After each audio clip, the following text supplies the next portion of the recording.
Now we are going to open for questions, and of course, Samantha, I would like to ask you to help me. Perhaps we could get some questions on your right and or the left. So, please, the floor is yours. Don't be shy. I will not beat you. Yes, please go ahead. Good evening, everyone, Ambassador, and thank you, Villela, thank you, Samantha, for sharing your reflections. I hope I'm projecting. And thank you for coordinating this evening's discussion. My question is really for both of you. You're both gender activists, you're feminists, and in Vilella's book, you talk about very important things about gratitude, about love, about power, when you have it, when you don't. So I wanted to get your reflections, as women, as feminists, really helping to push the gender agenda. What is the key takeaway that through writing we can help move the needle, advance the agenda, move on SDG 5, which is what with the tool we work with. So, Villela, from your reflections from the book, we'd love to hear from you. Thank you so much, Tolu.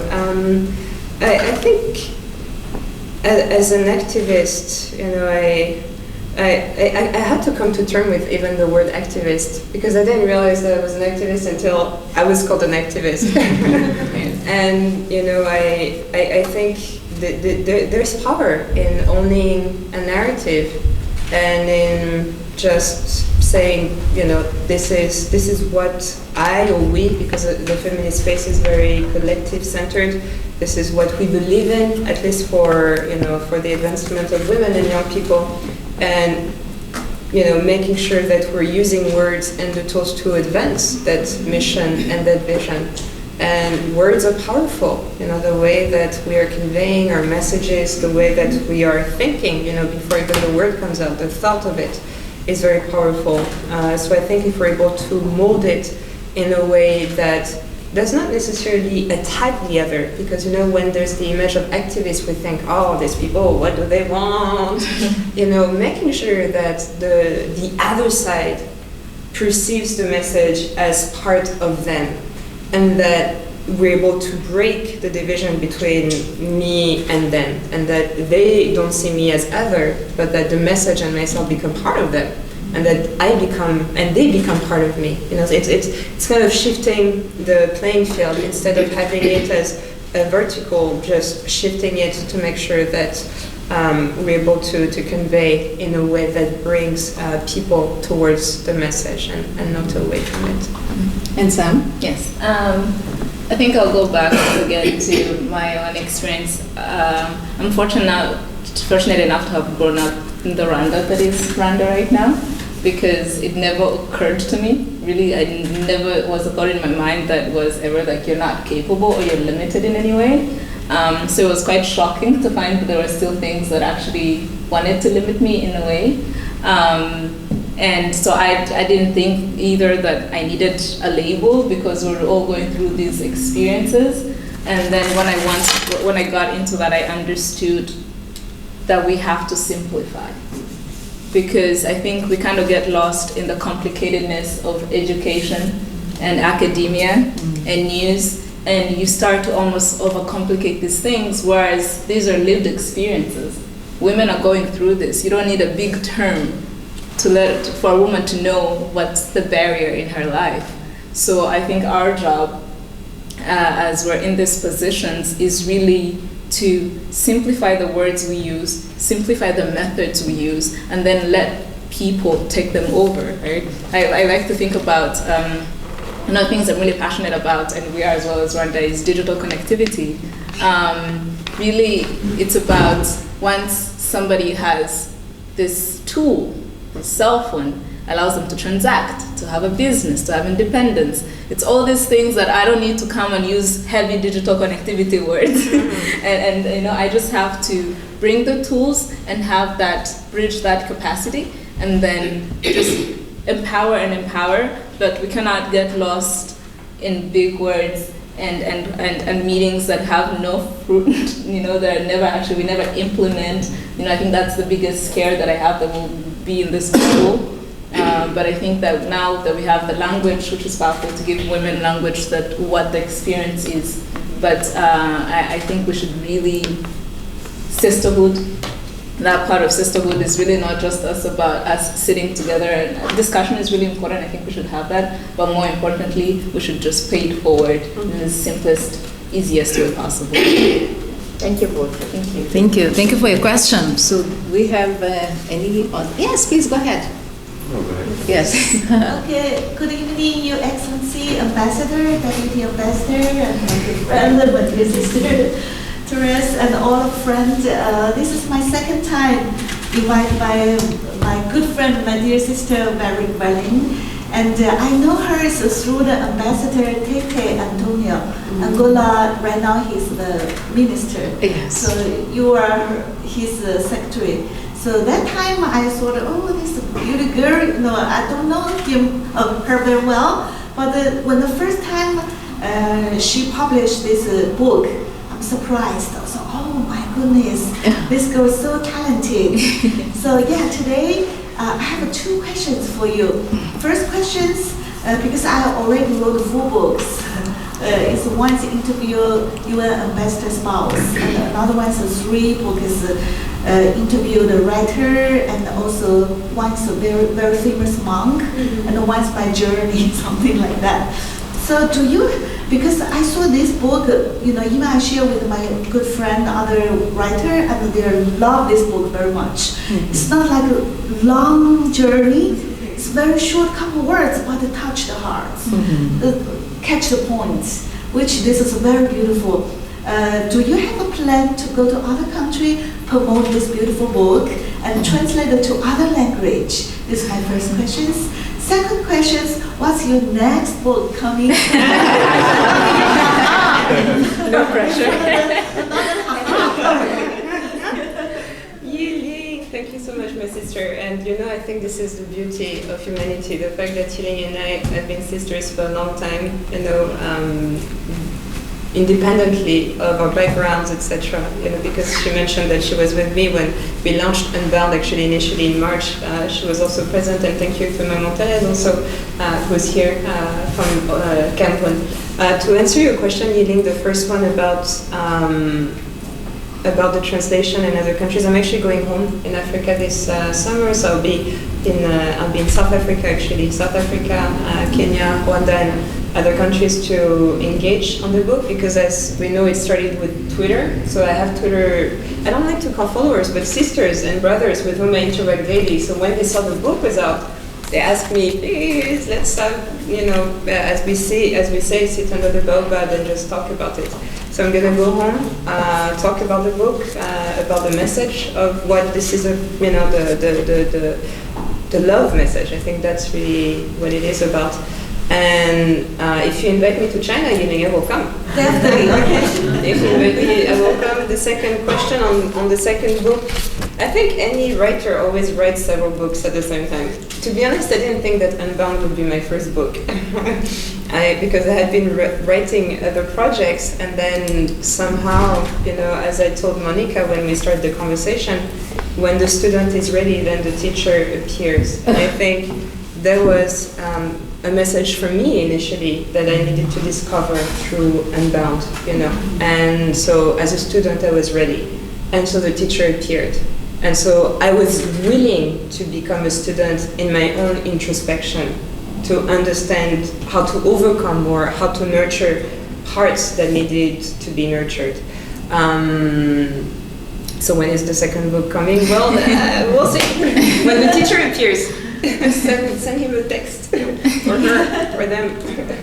Thank you so much for your questions. And in the interest of somebody just mentioned SDG number 5 and gender equality, I have to give the floor to you. Yes, so a little bit of a gender I want balance. to congratulate both of my good friend Verlaine and Samantha I just met for the excellent book. And I remember when I was invited by the African Union in DC, she came to support me. So she was there when I was going to speak. So I'm always here to support. and congrats again. My question is, how do you think your book will impact youth around the world who follow you and want to do well in life? Yeah, thank you so much. I think, Tolu, you mentioned the power aspect.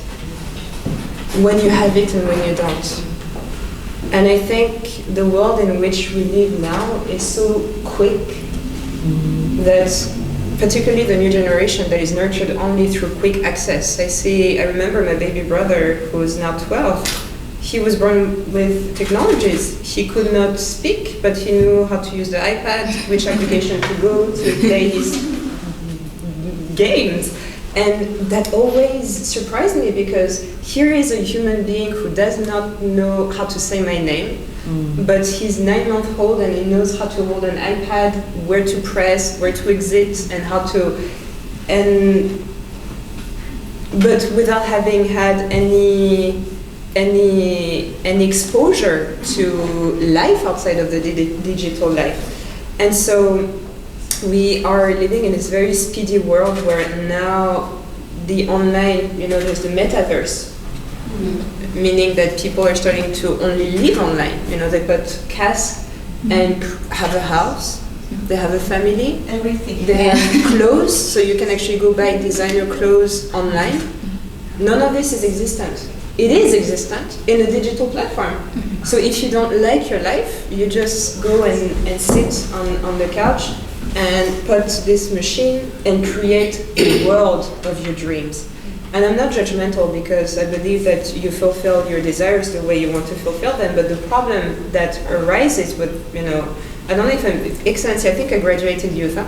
I graduated youth. I think by UN standard I have graduated the youth group already, but but I think young people have perhaps a pervaded understanding, not everyone, because many are very in tune, but there's a pervaded understanding that everything is quick, that achieving is quick, that success is quick. You go on Instagram, someone is vacationing, I want to vacation like that person too, I want to have designer bags, I want. So we have transitioned to a world that is very much, I don't want to say an illusion, but very much anchored in the perception of what we believe success is, and people are willing to sacrifice their lives to live and to have that. How many stories you read on the back of newspapers of young women who were, they thought that someone would give them a week on a yacht, went to find their body or something like that. So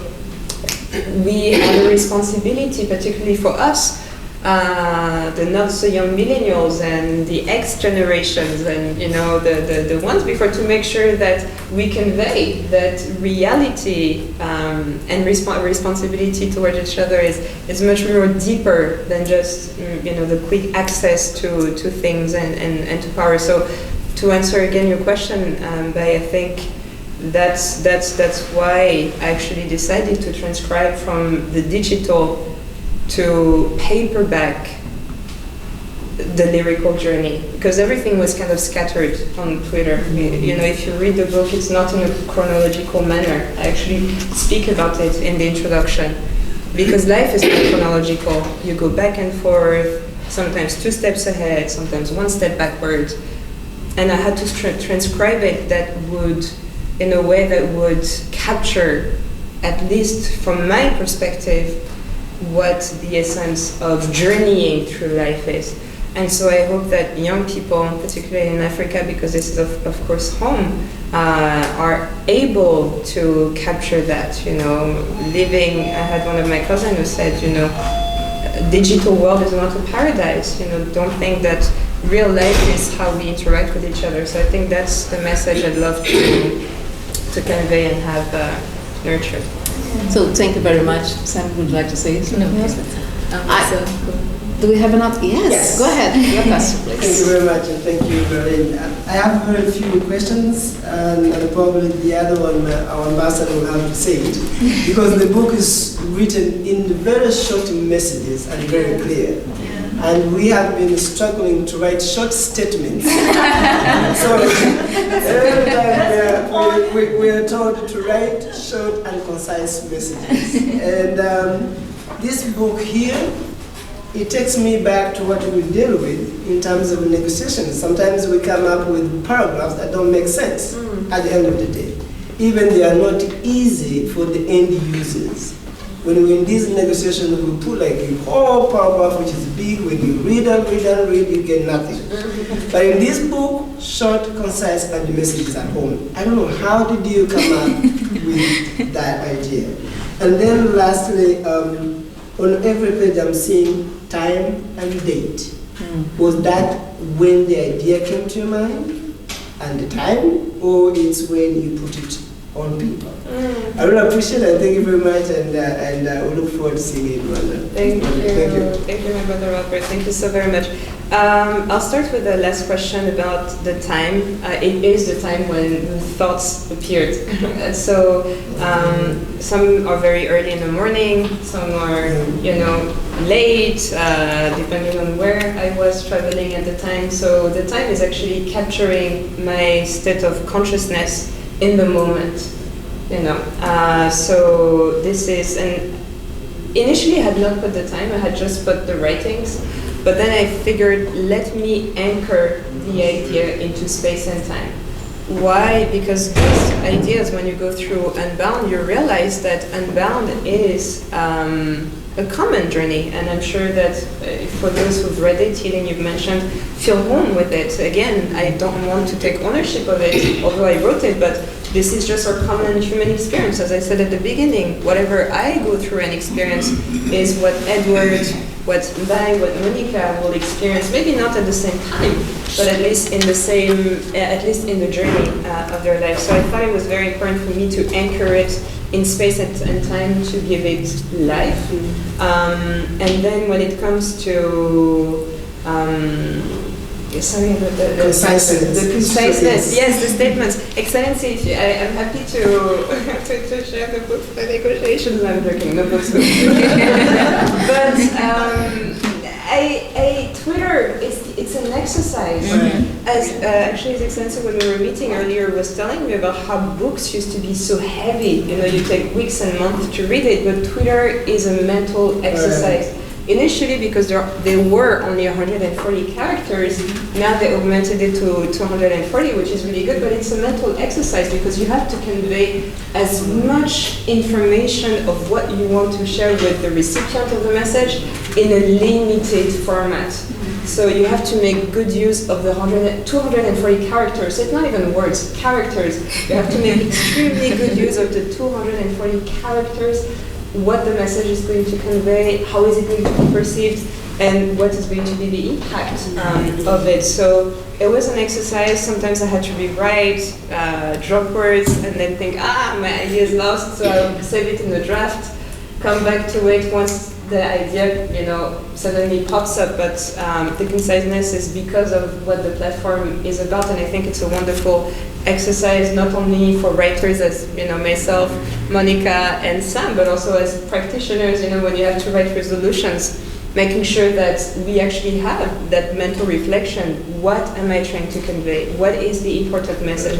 But then again, as we know, we are in diplomacy. Maybe sometimes the sea of water is there to make us swim. So do we want the person to swim, or do we want the person to get to the shore? I think we have probably, yes, one more question. Go ahead. Actually, mine is not a question, it's just to share an inspiration. When I wrote the book and I had the opportunity to read it, it inspired me to be able to communicate. I'm from Kenya and I still maintain very contacts with people back home. There's this group of people that we went to school with, and what we've done is that we've made a point of visiting our parents, because people of my age, our parents are old and they are dying, as you would expect, and so we have a very strong bond. But also what has happened over time and with us humans, and what you're sharing, is that there has been conflict within the group and there has been disagreements and all that. And I'm not in Kenya to be there with the people to discuss and to look for ways to resolve issues. So I try to communicate, to stay in touch, like we do via WhatsApp, calling sometime. And I was reading this book, and this bit where I stole your words. People in Kenya think I'm very bright. But I did share that this was inspiration, and I wrote to them. I have the message here. My group is called Greatness. We call ourselves Greatness. But dear Greatness, hope you are having a good time, because one of our friends from the UK had come back to visit in Kenya. I wish I was there with you. As all is evident, I miss being there with you all. As you enjoy the time and as we continue to reflect on greatness, let's take full advantage of being together to find the strength within ourselves to build back up greatness. More positive, hopeful, strong in the sense of things that unite us.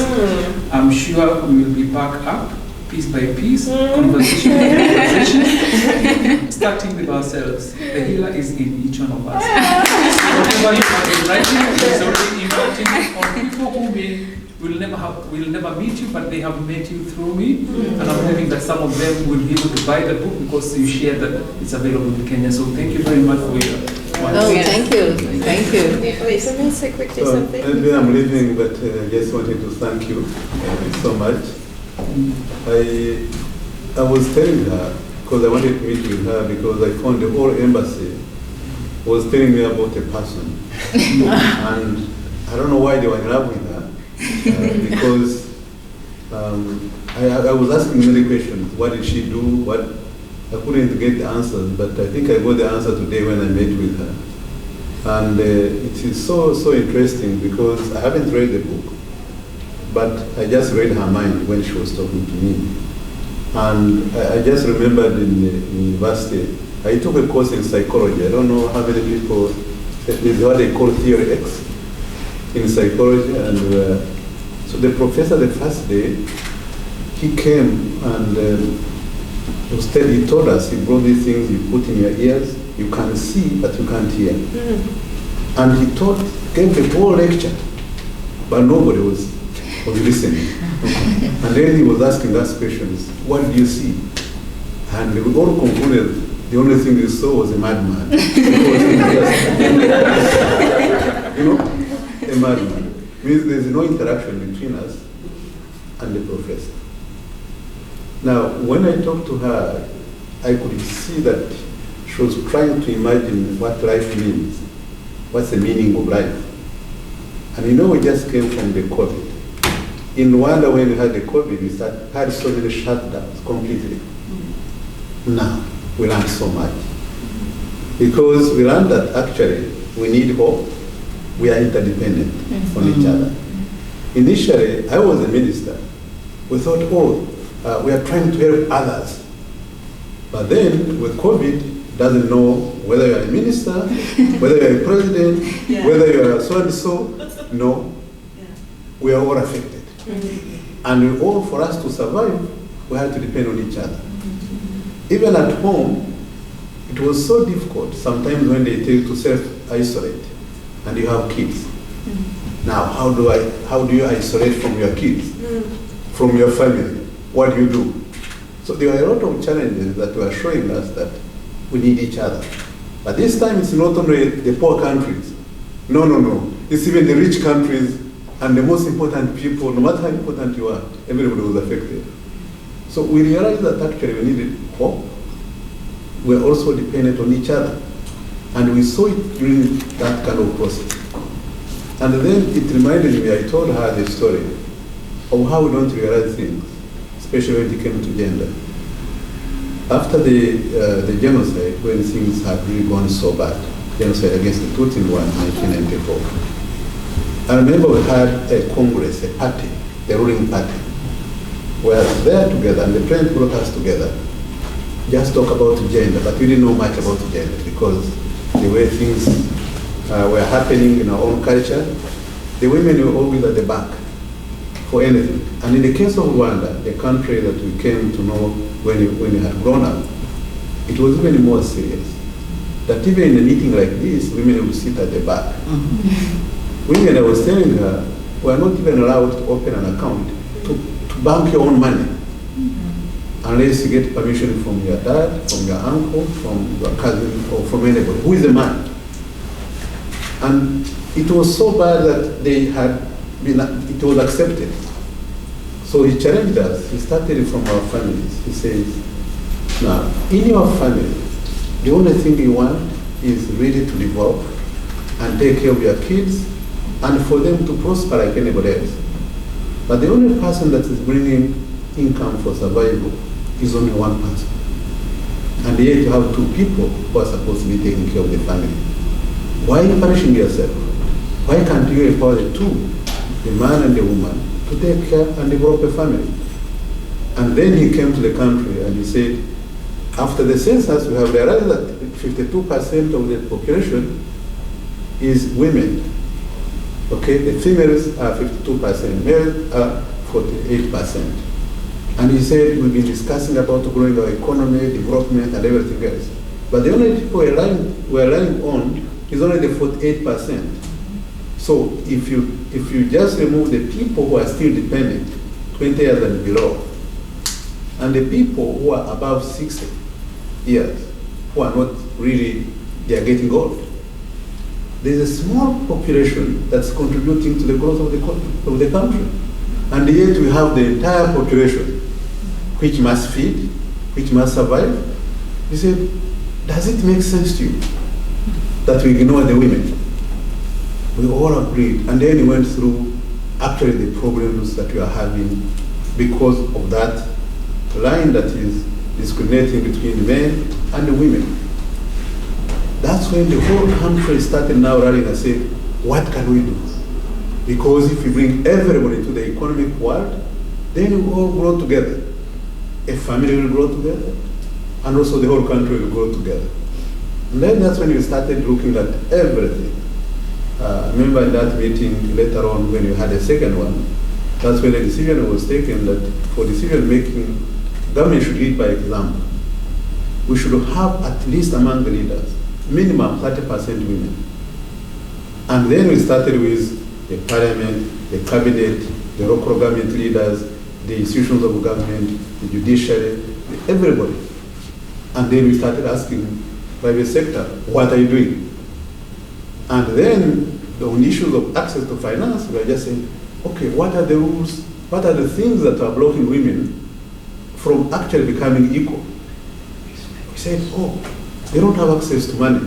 Okay, what's the law? What does the law say? Or is there any law at all? Or it's perception? We change that.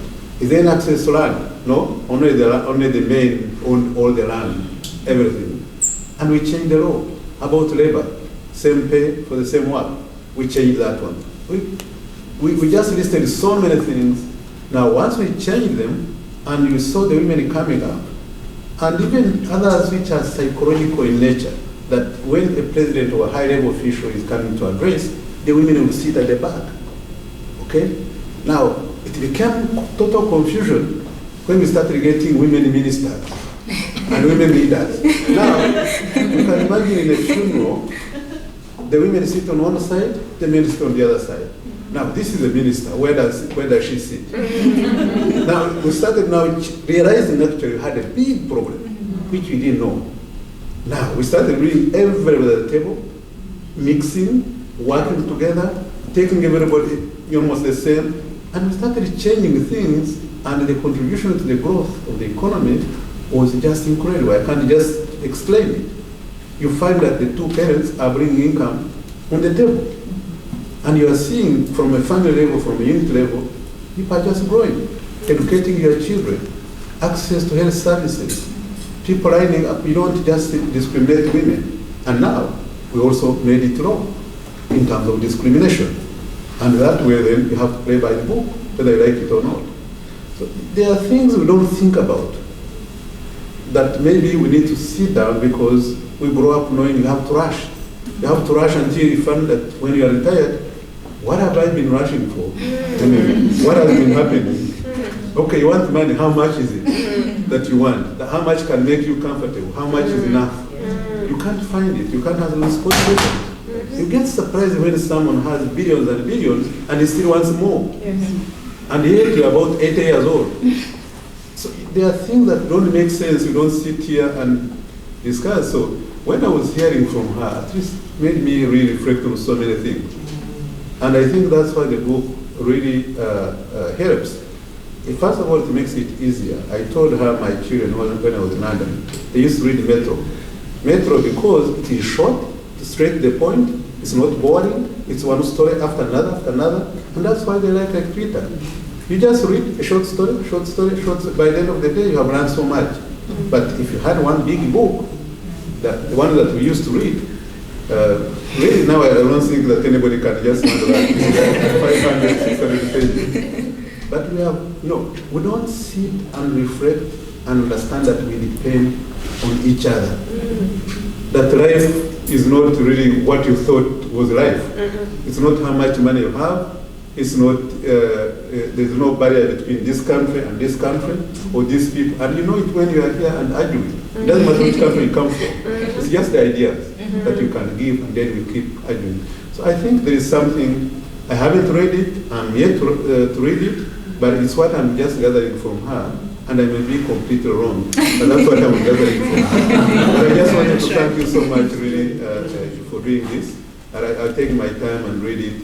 And hopefully we'll be able to take it further together.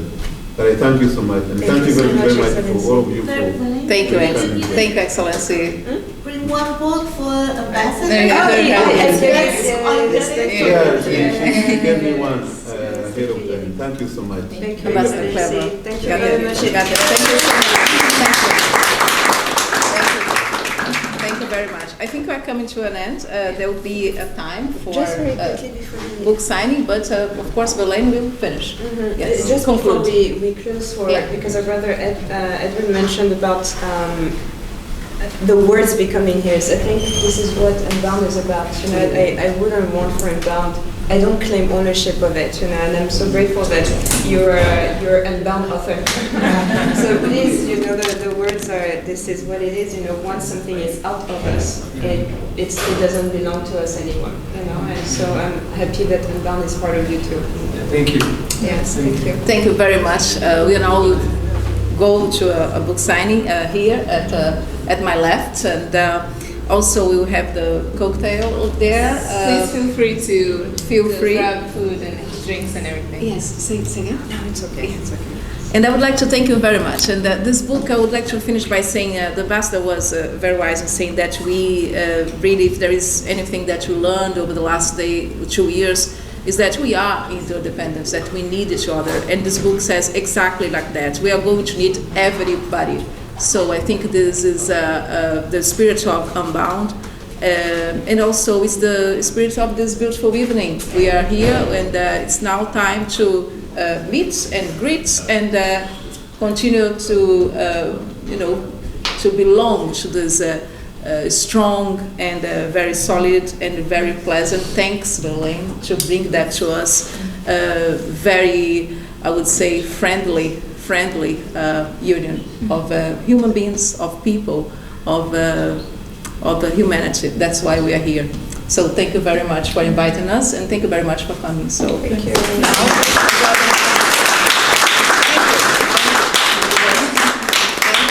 Thank you very much. I'm just gonna go get something. Which I forgot for the books. Refreshments.